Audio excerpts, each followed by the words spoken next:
Good morning बच्चों, मैं अभिषेक मिश्र, PGT chemistry. आज 9th क्लास के लिए आज का जो हमारा टॉपिक है मोल कॉन्सेप्ट, जैसा कि आप देख सकते हैं चैप्टर का नाम एटम्स एंड मॉलिक्यूल्स।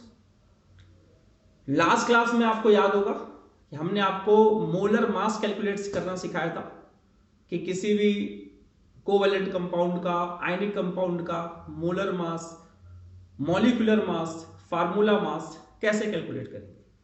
आज हम बात करते हैं मोल कॉन्सेप्ट क्या है और हम उसे कैसे अप्लाई कर सकते हैं, कैलकुलेशन कैसे कर सकते हैं मोल कॉन्सेप्ट की। 1 मोल, चाहे वो एटम्स हो, मॉलिक्यूल्स हो, कंपाउंड हो, आयन हो, कुछ भी हो, 1 mole is equal to molar mass in ग्राम।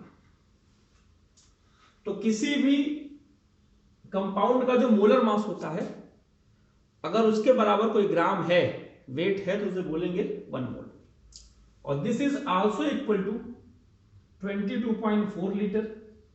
हमेशा ये आपके कोर्स में नहीं, 11th में आएगा, लेकिन समझिएगा इसी को मोलर वॉल्यूम कहते हैं। This is also called molar volume. और this is equal to 6.022 multiply 10 to power 23 atom है। तो एटम मॉलिक्यूल है तो मॉलिक्यूल्स, आयंस है तो आयंस। यानी अगर मैं कहना चाहूं एग्जांपल के लिए 1 mole H2O is equal to 18 gram H2O। Please समझिएगा, ऑक्सीजन का 16 होता है, हाइड्रोजन का 1 होता है, 1 + 1 2 और 16 + 2 is equal to 18। Molar mass H2O का इज इक्वल टू 22.4 लीटर। यहां पर वाटर के लिए ये बात अप्लाई नहीं होती, इसलिए अभी इसको हम डिस्कस नहीं कर रहे हैं। ये इतना ग्राम में ही आ जाएगा, इसकी डेंसिटी 1 होती है। और इसके बारे में 6.022 multiply 10 to power 23 molecules of H2O molecules. Interesting बात बता रहा हूं, समझिएगा। 1 mole CO2 is equal to 44 gram H2O is equal to 22.4 litre CO2। H2O बोल रहा हूं, ये गलत है भाई, CO2 बोलना है हमें। Is equal to 6.022 multiply 10 to power 23 CO2 molecules. अगर हम यही बात कहें 1 मोल CH4, इसका मतलब हो गया 12 और 4 16, 16 gram CH4 is equal to 22.4 litre CH4 is equal to 6.022 multiplied 10 to the power 23 CH4 molecules। Water के लिए यहां पर 22.4 लीटर नहीं लिखते, वाटर की डेंसिटी 1 होती है, इसलिए 18 ग्राम और 18 ml लिया जाएगा यहाँ पे, तो उसके लिए अभी हम बात नहीं कर रहे हैं। तो ये जनरली मोल कॉन्सेप्ट को रिप्रेजेंट करता है कि एक मोल होता क्या है।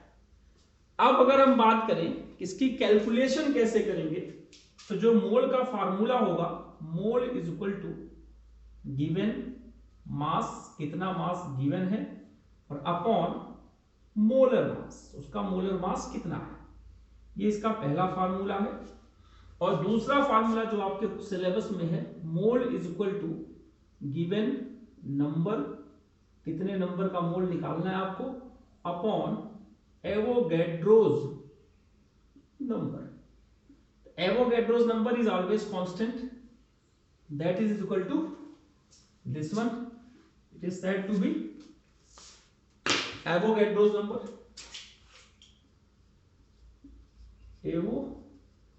Avogadro's number, ये आप समझिए, मुश्किल बिल्कुल नहीं है।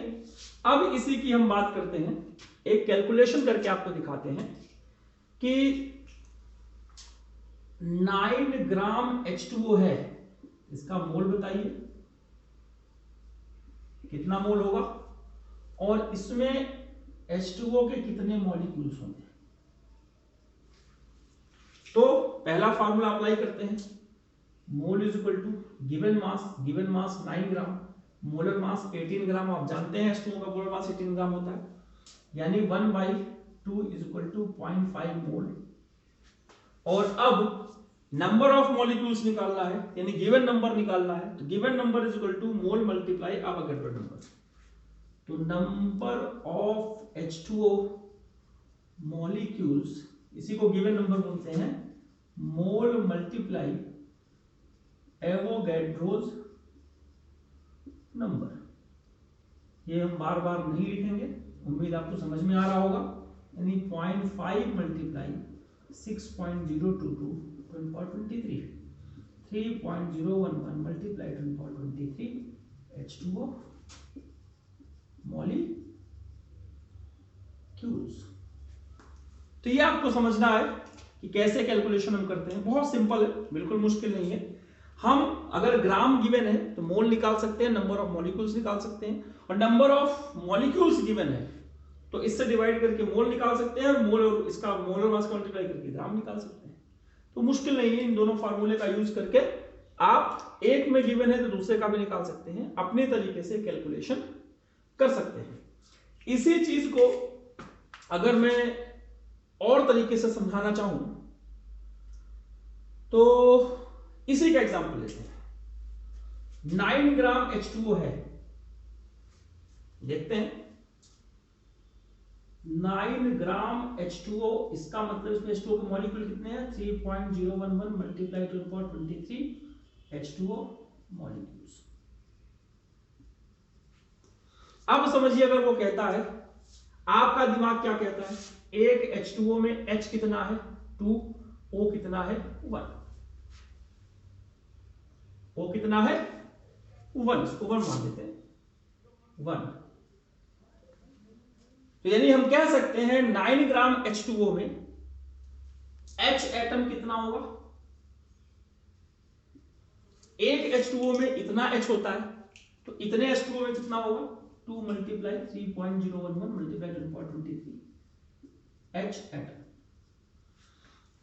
2 से मल्टीप्लाई कर दिया। और ऑक्सीजन एटम की बात करेंगे तो ये वही रह जाएगा, इसमें कोई मल्टीप्लाई नहीं करेंगे, मल्टीप्लाई 1 कर देंगे, क्योंकि एक H2O में कितना 1 होता है? एक ही 1 होता है। ये इंपॉर्टेंट चीज है। इसी को मैं जरा फिर से नए तरीके से समझाने की कोशिश करता हूं, उम्मीद है कि आपको समझ में आएगा।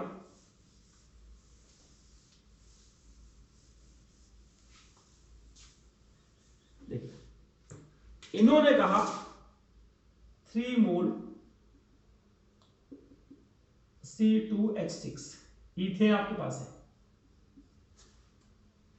इसका मतलब समझिएगा, कितने मोल कार्बन, इससे क्या मोल ऑफ कार्बन?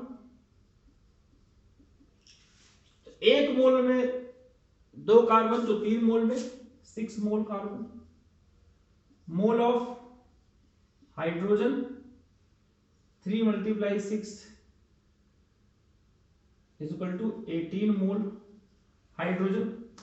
ये समझिए, एक मोल में 2 मोल कार्बन है, एक मोल में 6 मोल हाइड्रोजन है, तो 3 में कितना होगा? 3 2 6 और 3 6 18।